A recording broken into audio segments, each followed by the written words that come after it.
Hi, and welcome to Healthy Living. I'm Regina Price, and I'm joined with two lovely ladies from the Western Tidewater Health District. We first have Ms. Karen Brower, who is a registered dietitian and also the Nutrition Services Supervisor.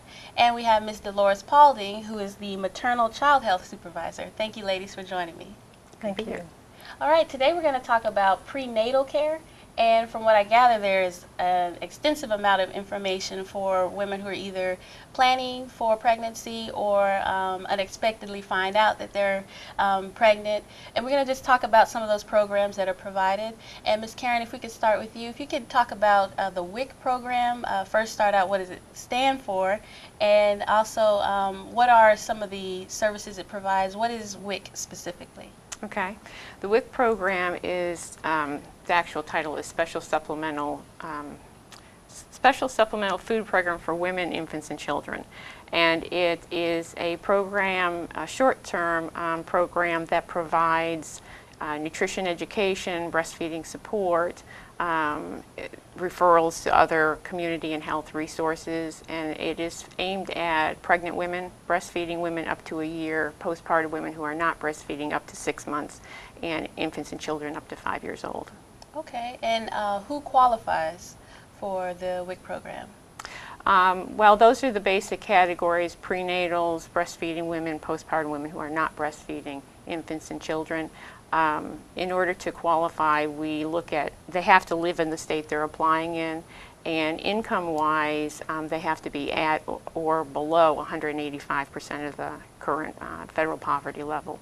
Right now, for a family of four, that is $42,643 a year, and that's gross income before taxes. Okay, and what does it provide again? The services? We provide nutrition education services in addition to a monthly food package, which includes things like beans, peanut butter, eggs, fruits and vegetables, whole grain products, milk, and we provide referrals to other community and health resources. Okay, and so this ties in with the direct health, personal health of the woman who's about to have a baby, but also to ensure the baby's health.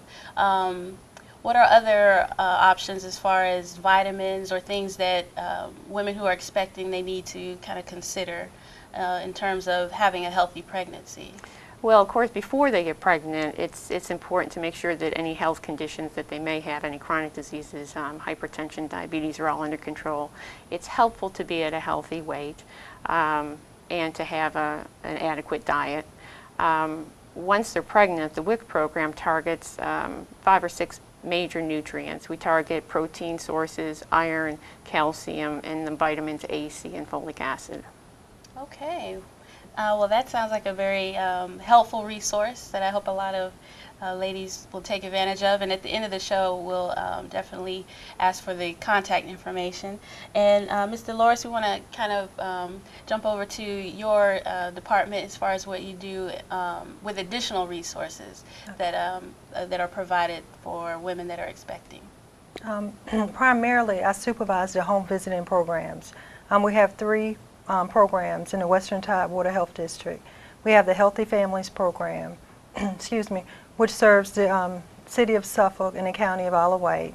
And we have the Nurse Family Partnership Program, which is our newest program. It's a nursing case management home visitation program.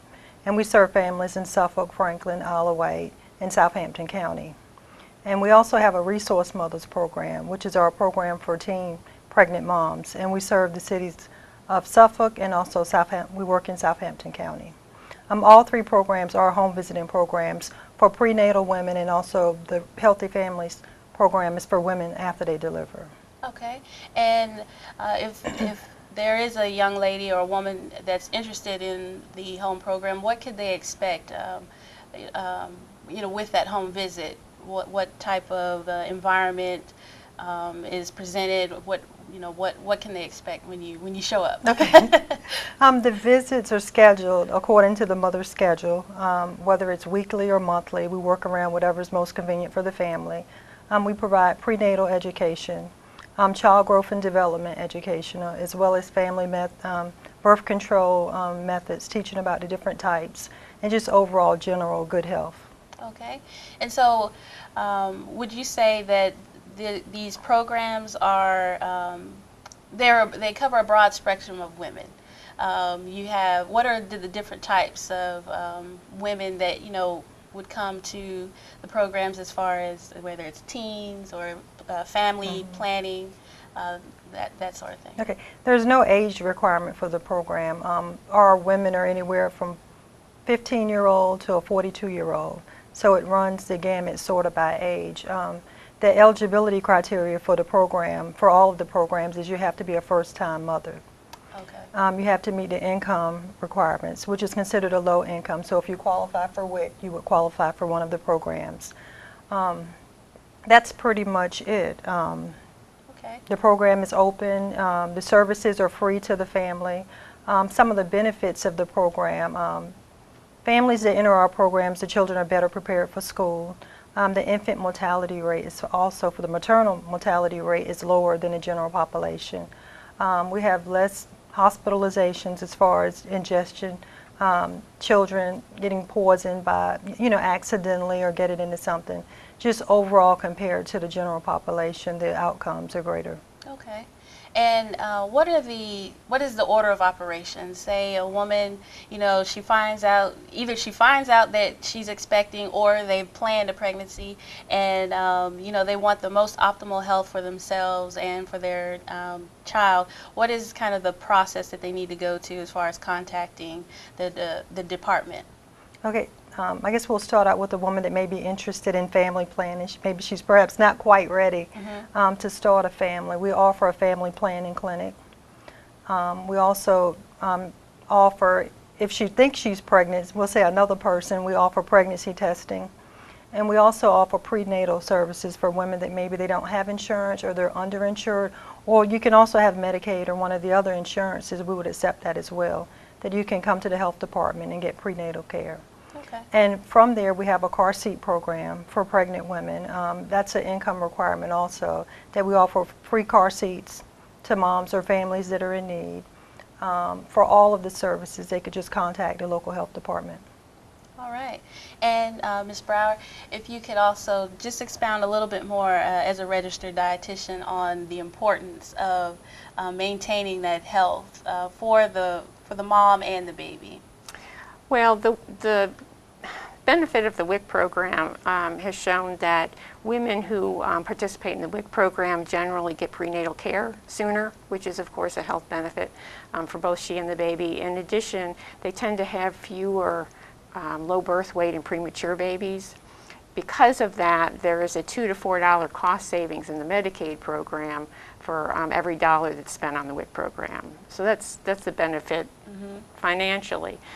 For the woman, we provide, besides just talking about those key nutrients, we talk about things like making sure you stay hydrated, physical activity while you're pregnant, taking vitamin supplements and what you should take, what you maybe should avoid. There's certain foods, for example, there's some fish, for example. Fish is a really beneficial, healthy thing to eat, but there are some that are higher in mercury levels, and those are not a good thing to have while you're pregnant. They can be harmful to the baby. So we talk about the foods to avoid as well as the foods that would benefit them. Okay. What are some foods or drinks that should be avoided? Just well, if we go back to the fish that are contaminated or have higher mercury levels, that would be king mackerel, swordfish, tilefish. Certainly, we want to be cautious. If you fish and eat fish locally, you need to be aware of where it's coming from and the source, the water source it's coming out of. Herbal supplements, there are some that can actually induce labor, and so we want to be careful with certain herbs and teas and things that are frequently sold in health food stores and target prenatal women. Things that are unpasteurized, undercooked meats that could cause foodborne illnesses are a concern when you're pregnant. Okay. And I think one last thing we'll touch on is, if it's a first-time mother, they might have health issues as far as heartburn or morning sickness and things that, they might think, oh, I'm dying. But, you know, this is typical. What are some of those things that they might experience, and, you know, they can come here and kind of be reassured that they're okay? Well, the nausea and vomiting is an issue for prenatal women, usually early in the first trimester, but some women carry it through their pregnancy, and so the concern becomes weight gain and making sure that they stay hydrated while they're pregnant. So that's a concern. But depending on what's causing the issue, whether it's an odor that they're around or certain foods, there are tips that we can provide for them. For example, lemon is a really fresh scent. So if you're around an odor that's bothering you, you can get away from that odor and then smell something lemon scented for a few minutes.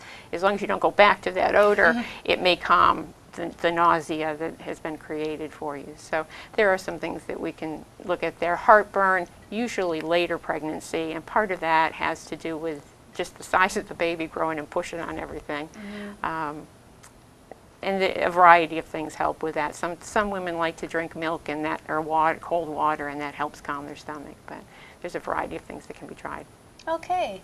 Well, I really thank you for kind of giving us the broad spectrum of what women can expect upon visiting the department. But we want to encourage, you know, women to come out, and if you have specific questions, to come and ask and call. And speaking of that, what are some good contact numbers if they have, you know, questions or websites that they can go for additional information?